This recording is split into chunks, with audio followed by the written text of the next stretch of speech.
Do you know our internet was initially built decentralized, but soon after commercialization it became centralized. So, hello everybody, this is Sadabutala. Hope you are doing well. Today we are going to discuss about decentralization of web, or you can say internet.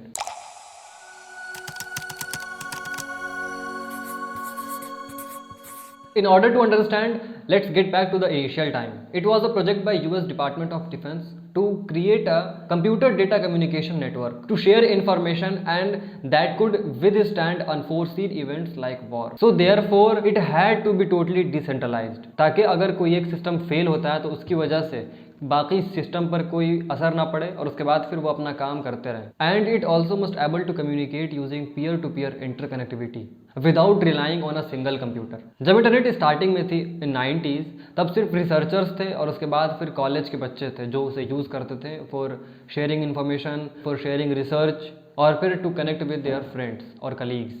तब जो है वो modem से via serial port किसी एक computer को दूसरे computer से कनेक्ट करके डायल अप सर्विस को यूज़ किया जाता था. आपको पता होगा कि पहले टेलीफोन लाइन के द्वारा इंटरनेट की कनेक्शन दी जाती थी और उसी के द्वारा एक कंप्यूटर को दूसरे कंप्यूटर से यानी कि एक सिस्टम को दूसरे सिस्टम से कनेक्ट किया जाता था. और आज भी ये सिस्टम चलता है, मतलब कि आज भी टेलीफोन लाइन से बहुत जगहों पर इंटरनेट चलता है. तो पहले के ज़माने में जो है वो लोग मॉडम यूज़ करते थे और उसके बाद फिर वो डायल अप सर्विस यूज़ करके किसी और कंप्यूटर से दूसरे कंप्यूटर तक कम्युनिकेट कर पाते थे. और अगर उन्हें किसी दूसरे कंप्यूटर से कनेक्ट करना है तो बस उस कंप्यूटर का टेलीफोन नंबर मालूम होना होता था. अगर वो नंबर आपको पता है तो आप उसको जो है वो किसी और कंप्यूटर से कनेक्ट कर सकते हो और फिर उस कंप्यूटर से बहुत सारे कंप्यूटर जो है वो जुड़ सकते थे और एक नेटवर्क जो है वो क्रिएट हो जाता था. By this way internet works, यानी कि इसमें they didn't rely on a single computer. वो जो है वो आपस में एक दूसरे से कनेक्टेड होते थे. So therefore they were totally decentralized. There was no central authority at all and every computer was independent of each other.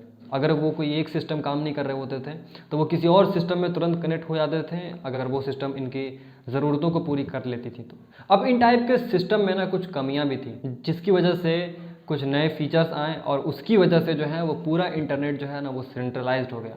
वो कमियां ये थी कि देयर वर नो बैकअप. कुछ यूनिवर्सिटीज़ की कुछ सर्वर्स की जो है वो अपनी बैकअप होती थी but most of the servers had no backup. तो यानी कि अगर वो फेल हो जाती थी तो अगर कोई एक इंपॉर्टेंट सर्वर है, अगर उस सर्वर पे कुछ इंपॉर्टेंट इन्फॉर्मेशंस हैं और वो उस टाइम पे फेल हो जाता है तो यूज़र के पास कोई और दूसरा ऑप्शन नहीं होता था. अगर मान लीजिए कि वो इन्फॉर्मेशन सिर्फ उसी सर्वर के पास है तो उस यूज़र के पास जो है ना कोई और ऑप्शन नहीं है कि वो इन्फॉर्मेशन वो कहीं और से भी निकाल सके.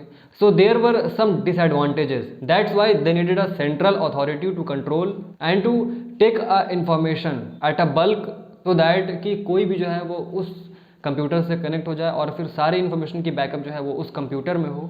तो अगर कोई एक कंप्यूटर अगर फेल भी होता है तो उसका असर किसी और पर ना पड़े.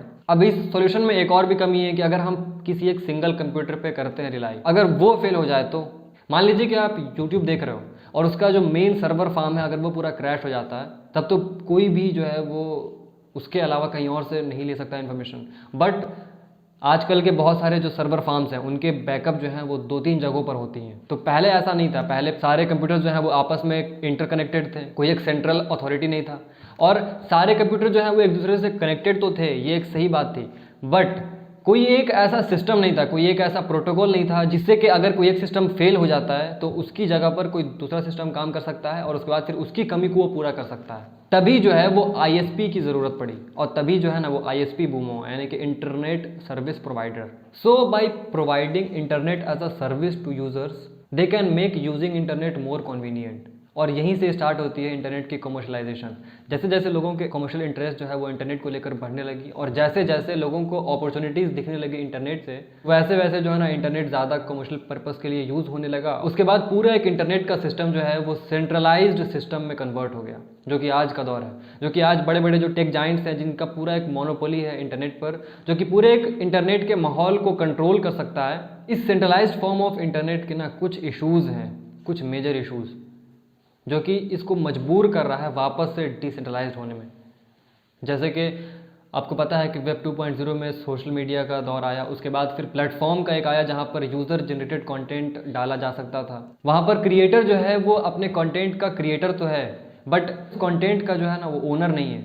उसका कंटेंट कहाँ जा रहा है, किसको बिक रहा है, उसके खुद की आइडेंटिटी किसको बिक रही है उसको कुछ पता नहीं है. और इसके अगर पूरे जिम्मेदार हैं तो वो बड़े बड़े take Giants. So that's why the need of decentralization of internet is coming again. ऐसा नहीं है कि Web3 is going to be a boon for us, क्योंकि ना आपको एक चीज़ पता होनी चाहिए कि more privacy leads to more crime. आज जो है वो समहाउ अगर बड़े बड़े कुछ अगर टेक जाइंट्स यानी कि कोई एक सेंट्रल अथॉरिटी अगर पूरे इंटरनेट के माहौल को कंट्रोल कर सकती है तो उससे एक ये फ़ायदा होता है कि वो बहुत हद तक बहुत सारे मिस इन्फॉर्मेशन को फैलने से रोक सकते हैं, बहुत सारी क्राइम को इंटरनेट पर होने से रोक सकते हैं। बट अगर वो कोई सेंट्रल अथॉरिटी अगर पूरे इंटरनेट पर नहीं रहेगा, अगर हर इंडिविजुअल अगर एक दूसरे से कनेक्टेड है और सबकी आइडेंटिटी इतनी हिडन है, इतनी सिक्योर्ड है कि उसको कोई टच भी नहीं कर सकता है, तो इसमें तो क्राइम भी बहुत ज़्यादा बढ़ सकते हैं। अगर इस पे किसी एक्टिविस्ट को हेल्प मिल सकता है कि वो अपनी ऑनेस्ट थॉट को वो शेयर कर सकता है, तो उसमें एक टेररिस्ट को भी फायदा हो सकता है कि वो अपने पार्टनर से बेहिचक जो है उससे कम्युनिकेट कर सकता है और उसके बाद फिर अपने प्लान्स को और अच्छे तरीके से एग्जीक्यूट कर सकता है। So that's why in every phase, in every period there were some advantages as well as disadvantages, so we should aware of.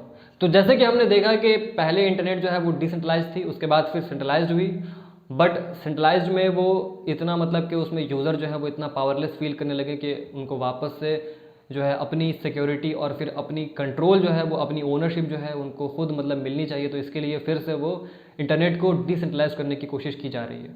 तो बस enough for this video, we will talk about it more in further videos. And अगर आपके भी अगर कुछ इसके related thoughts हैं, so you can comment in comment section, I will appreciate your opinion and thoughts. तो बस अब मिलते हैं नेक्स्ट वीडियो में। Take care, have a good day, अस्सलाम वालेकुम।